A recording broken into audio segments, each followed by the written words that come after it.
The Story of the Nutcracker Ballet by Deborah Hotzing, illustrated by Diane Good.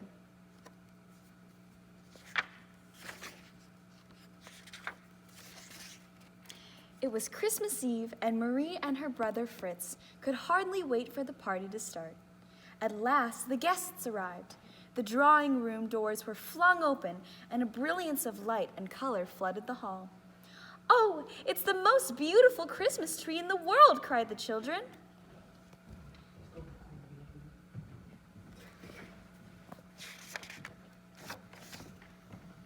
Hundreds of tiny candles twinkled like stars, and all sorts of sparkling ornaments and delicious things to eat hung from the branches.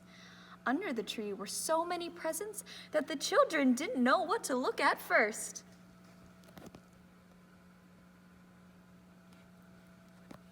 Fritz grabbed a toy horse mounted on a chestnut stick and galloped wildly around the room.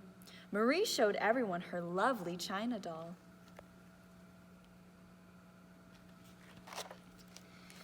Godpapa Drosselmeyer brought out his special gifts. He opened a tremendous box, and out stepped a life-size toy soldier. Drosselmeyer wound it up, and everyone watched in awe as it marched around the room. Next, a toy harlequin and Columbine stepped out of their giant boxes. Drosselmeyer wound them up, and they danced together. The children clapped their hands in delight.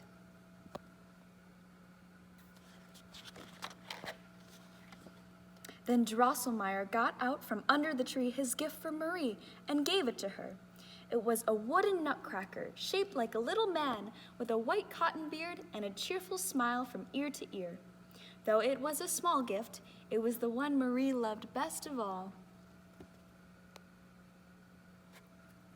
Fritz called the nutcracker an ugly fellow and crammed the largest walnut into the poor nutcracker's mouth. Crack, crack, 3 teeth fell out. "Stop it, Fritz! You're hurting him!" cried Marie, as she snatched the nutcracker from her brother and cradled him in her arms. "Keep your broken nutcracker," snorted Fritz. "What's the good of a nutcracker who can't do his job?" Drosselmeyer gave Marie his handkerchief, and she gently tied it around the nutcracker's jaw. Marie vowed to protect the little wooden man forever.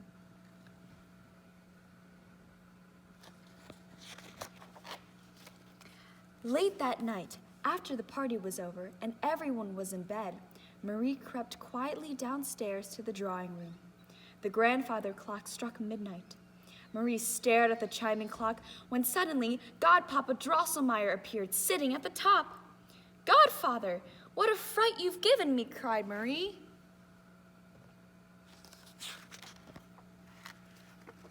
But before she could say another word, the most amazing thing happened. The tree began to grow bigger and bigger, and the windows and toys and everything in the room grew with it. Now, Marie seemed no bigger than a toy the size of the nutcracker.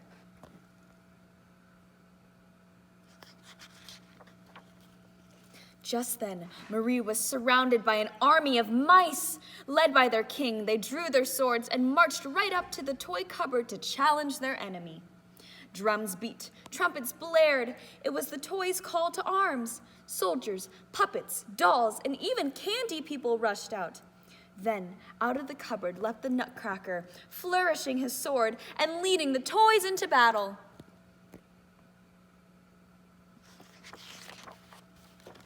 Rank after rank of mice appeared. Marie watched in horror as the nutcracker's small army was driven back. At last, 3 mice seized the nutcracker's sword. "Now I have you!" squeaked the king of mice. Marie could stand it no longer. "Oh, my poor nutcracker!" she cried. Then she threw her left shoe as hard as she could, directly at the king of mice. Instantly, the mice disappeared as if by magic. Marie turned to look at the nutcracker she loved so dearly, and before her eyes the homely nutcracker was transformed into a handsome prince. "My dearest lady," he said, kneeling before Marie, "you have saved my life. Now let me take you to my kingdom, the land of sweets." Taking her by the hand, he led Marie out of the window and into the Christmas wood. The snowflakes tasted like sugar. Exquisite little snow fairies danced all around them, beckoning them on. Marie and the little prince were greeted at his palace by a beautiful lady dressed in gossamer pink and white, who shimmered like a dewdrop. "She is the Sugar Plum Fairy," said the little prince. He told the Sugar Plum Fairy of his battle with the King of Mice and how Marie had saved his life. The Sugar Plum Fairy gently kissed Marie. Then she clapped her hands, and little angels with golden wings and halos took their places for the fairies' dance, honoring the homecoming of their little prince.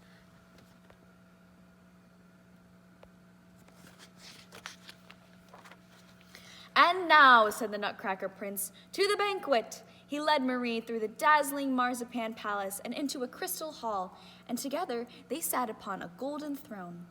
Then Marie and the prince watched in delight as all of his loyal subjects appeared, and one by one performed a dance.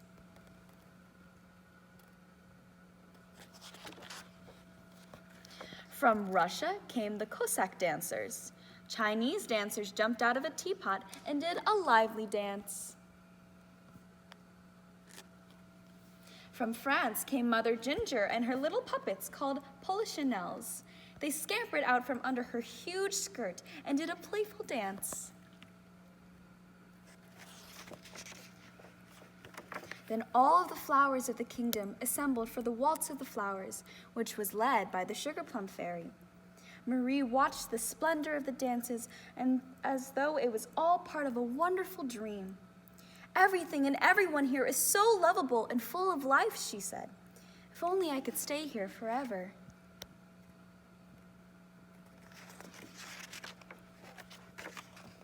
At last, Marie and her Nutcracker Prince stepped into the royal sleigh drawn by reindeer, and all the loyal subjects stood by to bid them farewell. Marie and the prince waved as the sleigh rose slowly into the glittering sky. Everyone in the land of sweets waved back till the sleigh disappeared from sight. The next thing Marie knew, she was in her own familiar bed. Marie never told anyone about the beautiful land of sweets, but she knew that someday her love for the Nutcracker would take her back to that magic kingdom where wonderful things await all who have the eyes to see them. The end.